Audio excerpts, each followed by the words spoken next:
شحاذ ومملكة قماشية.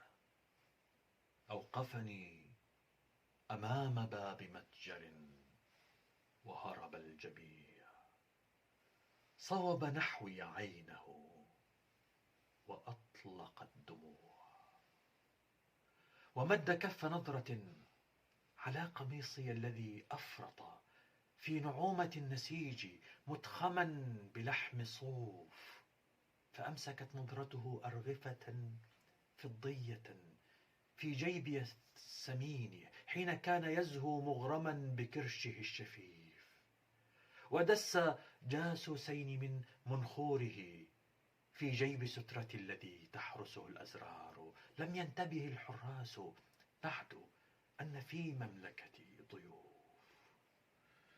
قبضت في سكوته على الذي حكاه جاسوساه عن جيبي، وما فيه من القرى التي تعبرها قوافل التفاح، والحقول تدعو الفقراء والطيور في موائد الحصاد، والبيوت تفطم الأقفال من أبوابها وتحرم الشباك من حديده، وتفرش الترحيب للص الذي يغافل الحراس سارقا ظلام ليلة فقط لكي ينام في حشائش الحديقة المفتوحة، وتسعف الذين لو جرحتهم لنزفوا أرصفة مجروحة، ولو غسلت ثوب واحد ووجهه لما نجحت في تنظيف بقعة البصاق منهما أو بقعة السباب.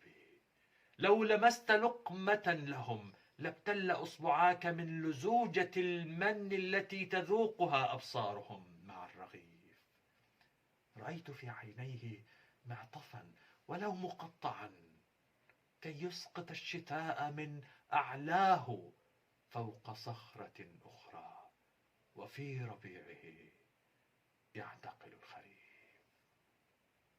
رأيته يبني قصورا من عجين بدلا من المقاهي، ومصنعا لا يطرد الذين يملكون ثوبا واحدا متسخا، وقرية ليست بها عساكر يمشطون صلعة الرصيف من قمل مشرد بمشط معدني وعصي للتباهي، لكنهم يقدمون دائما فاكهة احترامهم لصاحب السيارة البيضاء والسوداء والممثلين في الملاهي. رأيته يدفع كل حلمه لكي يعيد رصف شارع يقيم فيه، حتى يوقف التراب عند حده فلا يبص في طعامه المعروض للذباب والكلاب قبل فيه.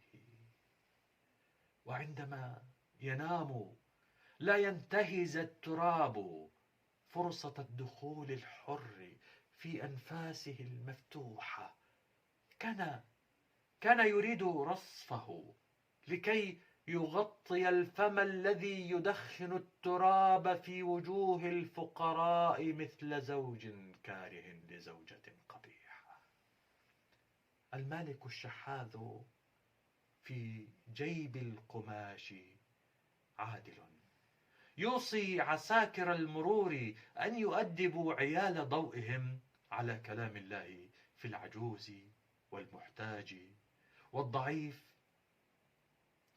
يوصي الطريق أن تعيد رصفها أمام مرآة رحيمة لكي تجيد لطفها مع الضيوف، يوصي الذين يهربون منه عند باب أي متجر مرفه الرفوف أن يمنحوه نظرة عادلة، فإنه يموت في جلبابه ولا يقول حاجة لله 1000 مرة وربما ألوف.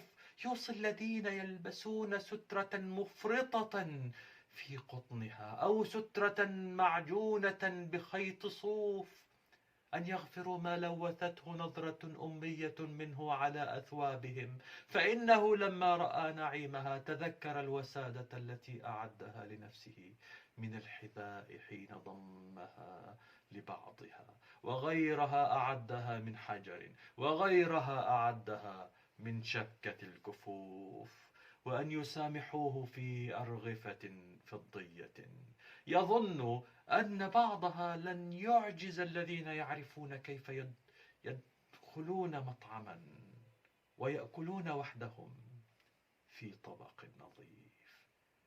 والملك المحتاج منذ ليلتين لم يذق سوى بقايا قذفتها طفلة غاضبة عليه من نافذة السيارة، لأن أمها سهت عند الشراء عن طعام كلبها، وجوع كلبها خسارة.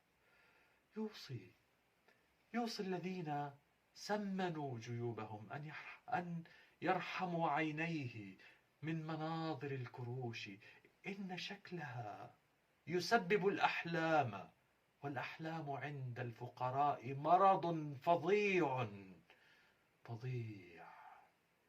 وبعد أن أوقفني أمام باب متجر وهرب الجميع، صوب نحوي عينه وأطلق الدموع، فجرح القميص، ونزفت أرغفة فضية من جيبي الشفيف، فمد لي منديله المنسوج من تراب شارع بلا رصيف يجفف النزيف.